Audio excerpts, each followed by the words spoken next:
Welcome to video number 8 in our series of the most accurate clock on Earth. I just thought I'd make this video for those people who are involved with making their pendulum and their Plumb Bob. There's a few people out there trying to get their Plumb Bob right. So this is my latest one that may be of help to you. And the objective of this Plumb Bob is to, firstly, I've modified my indexing so I can actually rotate the grub screw and the alignment, keeping the top of the pendulum fixed, or the Plumb Bob fixed, and rotate this bottom portion. It's much easier with this larger screw assembly.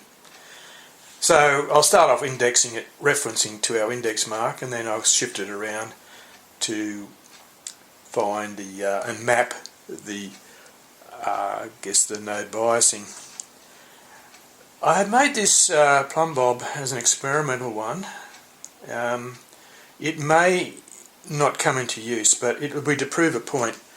I specifically made it top heavy, so if you look at the top, there's much more mass at the top and a alignment bar here. The objective of this is to look for yawl. I noticed that some of the bobs did yawl a bit. Now, for those people making accurate pendulum for their clocks, yawl will be very important, because yawl will actually give you a different length in your pendulum swing. Now, this one is slightly modified. I'm breaking away from Foucault's design a little bit. I know I'm cheating a little bit because we're moving a bit slow with this project, and I want to move a bit quicker. I think I'll bring more technology into the concept. This bob here will has a magnetic ring, a small magnetic ring around the outside. Soft iron core, for our magnetic pickup. It's only very small, which you'll see when I open this up. I've also introduced a little accelerator chip that we can start mapping things a bit more. So basically, with this extension, I can actually exaggerate the yawl a bit more. So I'll just, next shot you'll see the inside of this thing, how my little accelerometer is mounted. So I'll give you a still shot of that. So here we have the disassembled.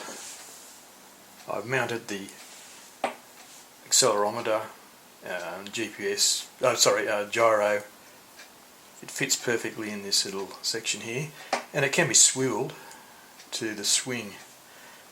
This chip here gives me 4 hours, basically run time, and the top, of course, fits together. The magnetic ring is a little bit large for you purists out there. I did go with nylon screws assembly, but I think I did overboard with my magnetic bit of metal. So I might have to reduce the size of that later. So that's basically it. This chip here is around the $20 mark. There are lots of these gyroscopes out there. Gyros that give you angle and acceleration and whatnot.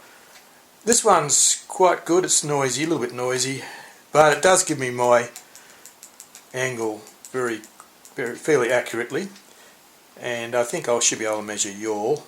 It's almost impossible to measure yawl with the laser, so that the movement on this laser on this here is just so small, almost impossible. And there's no spirit level I know of that could actually, this thing when it's swinging, there's no spirit level that will be able to measure this. Alright, so this is just a quick little video for you people out there who are doing your bobs. Just don't get carried away too much yet until you've seen this video. Okay, thanks for watching, and we'll see you in the next one when we should be able to do a run and get some data. Okay, thanks for watching.